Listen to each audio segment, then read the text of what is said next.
Selamat petang, salam sejahtera. Terima kasih karena bersama dengan saya di Nazilin Unity Channel. Wah, ini satu keputusan di mahkamah yang paling menggemparkan Hamzah Zainuddin. Saudara-saudara sekalian, sebelum ini kita telah dikaitkan mendengar berkaitan tentang kes-kes rasuah dan juga kes-kes seperti LHDN, pembayaran cukai dan sebagainya yang telah menyebut nama bekas Menteri Keselamatan Kementerian Dalam Negeri yaitu Hamzah Zainuddin. Baru-baru ini digemparkan bahwa rumah Hamzah Zainuddin diberitakan telah diserbu oleh LHDN dan beberapa dokumen telah pun dirampas berkaitan dengan catatan dokumen berkaitan cukai dan aset. Tapi hari ini daripada Malaysia Kini dilaporkan pada Mei 2024 bicara kes rasuah RM15 juta dikait bekas Menteri Keselamatan Dalam Negeri atau KDN. Saudara-saudara sekalian, ini pasti menggemparkan Hamzah Zainuddin kerana nama beliau disebut terkait di dalam kes ini. Mahkamah Session di Kuala Lumpur hari ini menetapkan 10 hari pada Mei tahun depan untuk perbicaraan penuh seorang Datuk Seri yang didakwa atas 4 pertuduhan rasuah yang menyebut nama bekas Menteri Dalam Negeri Hamzah Zainuddin. Hakim Rozina Ayub menetapkan tarikh perbicaraan pagi ini semasa sebutan kes terhadap ahli perniagaan Sim Cho Thiam. Rozina menetapkan 6 hingga 10 Mei serta 13 hingga 17 Mei tahun depan untuk perbicaraan penuh. Dia juga telah menetapkan 21 Februari tahun depan untuk sebutan lanjut kes berkenaan. Sim berdepan 1 pertuduhan meminta dan 3 pertuduhan menerima rasuah membabitkan RM15 juta yang kononnya berlaku 2 tahun lalu. Pada 10 Mei lalu, Sim mengaku tidak bersalah dan memohon untuk dibicarakan berhubung 4 pertuduhan rasuah yang dituduh dilakukan antara Jun, tiada tarikh tertentu disebut, dan pada 30 Julai 2021. Lelaki berusia 63 tahun itu dituduh melakukan kesalahan itu sebagai dorongan untuk Hamzah yang ketika itu Menteri Dalam Negeri semasa pentadbiran Perikatan Nasional untuk membantu Asia Coding Center Sdn Bhd untuk mendapatkan sebarang projek daripada agensi di bawah kementerian berkenaan. Sim dituduh meminta dan menerima rasuah daripada pengarah urusan Asia Coding Center Heb Kim Hong melalui Syed Abu Zahran Syed Ahmad. Tertuduh didakwa melakukan kesalahan itu di Solaris Dutamas Jalan Dutamas 1 Kuala Lumpur. Pertuduhan didakwa mengikut Seksyen 16A dalam kurungan B Akta SPRM 2009 dengan Seksyen 24 dalam kurungan 1 Akta sama memperuntukkan hukuman penjara maksimum tidak melebihi 20 tahun serta denda tidak kurang 5 kali ganda jumlah suapan atau rasuah yang terlibat atau RM10,000 yang mana lebih tinggi jika tertuduh didapati bersalah. Dia dibenarkan diikat jamin RM1 juta dengan seorang penjamin dan diarahkan supaya menyerahkan pasportnya serta melaporkan diri di Ibu Pejabat SPRM terdekat di Kuala Lumpur sebulan sekali. Wow, terkejut saya membaca ini. Ikat jamin sebanyak 1 juta. Bayangkan saudara, kalau kamu ada duit ke 1 juta untuk menjamin orang yang dituduh seperti ini di mahkamah. Kalau saya pikir, itu jumlah yang hampir mustahil untuk diperoleh dalam masa beberapa hari atau beberapa minggu untuk mengikat jamin seorang yang dituduh di mahkamah. Tetapi orang ini berjaya dijamin sebanyak 1 juta ringgit.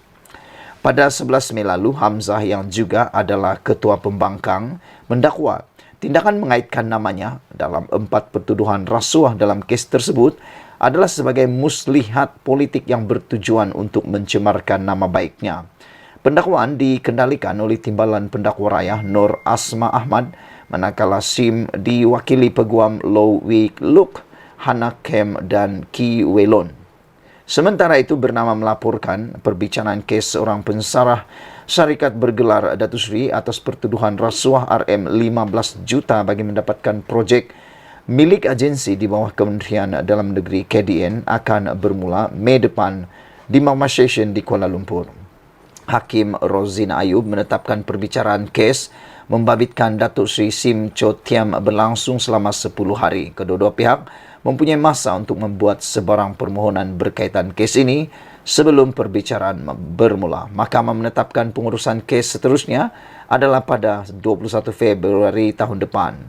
Timbalan Pendakwa Raya Nur Asma Ahmad berkata pihaknya akan memanggil 20 saksi untuk memberi keterangan dan akan mengemukakan penyataan saksi pada perbicaraan kes itu.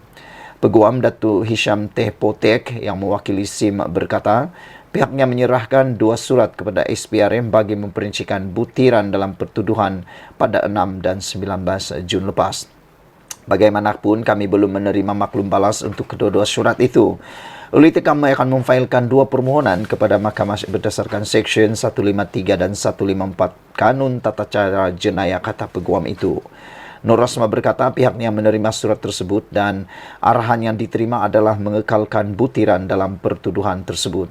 Pada 10 Mei lepas, SIM 53 tahun didakwa meminta suapan wang berjumlah RM15 juta daripada pengarah urusan Asia Coding Center Sdn Bhd, Hip Kim Hong melalui Syed Abu Zahran Syed Ahmad. Ia sebagai dorongan untuk seorang pegawai Badan Awam Datuk Seri Hamzah Zainuddin yang ketika itu Menteri Dalam Negeri membantu Asia Coding Center untuk mendapatkan apa-apa projek milik agensi di bawah KDN. SIM juga berdepan 3 lagi pertuduhan menerima bagi dirinya suatu suapan, iaitu wang tunai berjumlah RM15 juta daripada individu sama, HIP, sebagai dorongan untuk Hamzah melakukan perkara sama. Selamat petang, salam sejahtera. Terima kasih kerana bersama dengan saya di Nazilin Unity Channel. Saudara-saudara sekalian, hari ini saya sampaikan kepada anda satu keputusan yang di luar dugaan kita berkaitan dengan Tun Mahathir Mohamad. Sehingga ramai netizen menulis selamat tinggal Tun Mahathir, selamat jalan Tun Mahathir, bye-bye Mahathir, dan ada yang melampau-lampau pula menulis Al-Fatihah Mahathir. Saya ingat Mahathir Mohamad dah meninggal dunia. Rupa-rupanya bukan tentang meninggal dunia, jauh sekali meninggal dunia.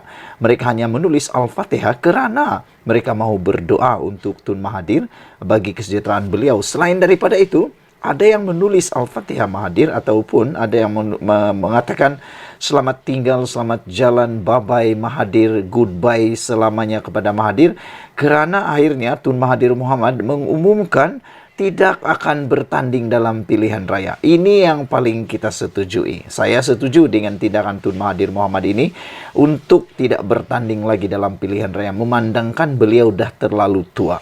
Saya tidak segan-segan lagi mengatakan bahawa Tun Mahathir Mohamad sudah terlalu tua untuk bertanding dalam pilihan raya, apalagi menjadi adun ahli Dewan Undangan Negeri maupun ahli Parlimen. Dengan usia sudah menjengah 98 tahun dan hampir menjangkau 100 tahun, saya tak pasti bila Tun Mahathir akan masih ada tenaga untuk ke sana sini. Kerana kita tahu tugas yang berhormat sama ada ahli Parlimen maupun ahli Dewan Undangan Negeri memerlukan pergerakan yang aktif.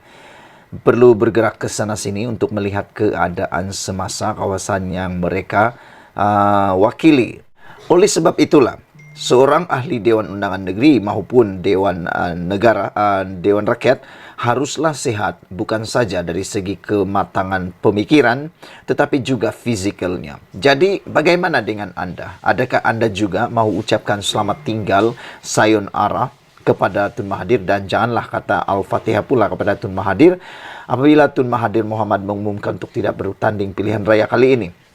Adakah juga anda setuju dengan tindakan Tun Mahathir ini untuk berehatlah daripada politik dan jangan lagi cuba-cuba untuk mahu menjadi ahli Parlimen maupun ahli Dewan Undangan Negeri? Saudara-saudara sekalian, hari ini Tun Dr. Mahathir Mohamad menyatakan pendiriannya untuk tidak lagi bertanding pada sebarang pilihan raya akan datang. Ini satu keputusan yang memang kita dah nasihatkan Tun Mahathir lama dahulu, sejak PRU 15 lagi kita sudah sudah katakan Tun Mahathir berhentilah berpolitik, berhentilah untuk bertanding dan sebagainya. Lebih baik beliau menumpukan kepada amal jariah menjelang umur-umur yang telah di hujung tanduk ini. Kerana dengan usia 98 tahun, yang lebih penting bukan lagi tentang kuasa, bukan lagi tentang kepuasan dunia, tetapi untuk mengumpul amalan untuk dibawa ke hari mati nanti. Itu lebih penting. Persoalannya cukup sudah atau tidak yang mau dibawa pulang oleh Tun Mahathir. Kita pun tak tahu, kita tidak hak untuk menilai perkara itu kerana hanya Tuhan yang tahu tentang perkara itu. Penghakiman hanya boleh dibuat oleh Tuhan yang Maha Esa.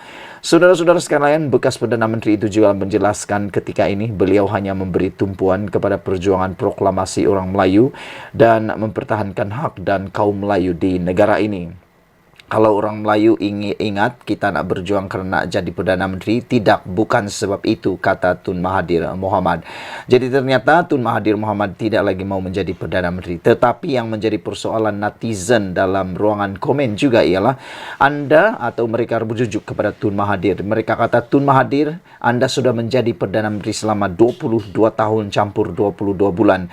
Kenapa sekarang ini sudah menjengah 98 tahun, barulah anda bersungguh-sungguh sehingga sanggup mau ditangkap, disiasat dan sebagainya, semata-mata kononnya untuk mempertahankan hak dan kaum Melayu di negara ini. Kenapa 22 tahun yang lepas, kenapa 22 bulan yang lepas anda tidak berjuang sungguh-sungguh habis-habisan seperti yang dilakukan pada waktu ini?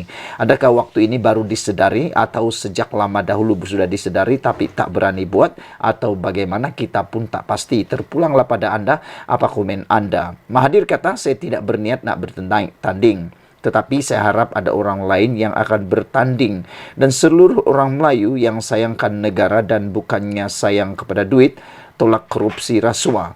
Jangan kerana dapat RM100 kita jual undi, kata beliau dalam sidang akbar. Bekas ahli Parlimen Langkawi itu menegaskan orang Melayu perlu sedar bahawa setiap undi pada mana-mana pilihan raya bakal menentukan masa depan kaum tersebut. Ini perjuangan kumpulan POM. InsyaAllah kalau kita dapat sokongan, kita akan letak cukup calon supaya boleh menjadi kerajaan, kata beliau. Keterangan lanjut mengenai POM akan diberikan dengan lebih terperinci supaya Melayu sedar bahawa mereka hampir hilang negara di waktu ini dan masa hadapan. Saya tidak tahu apa yang dimaksudkan, apa contoh, apa indikator, apa pengukuran.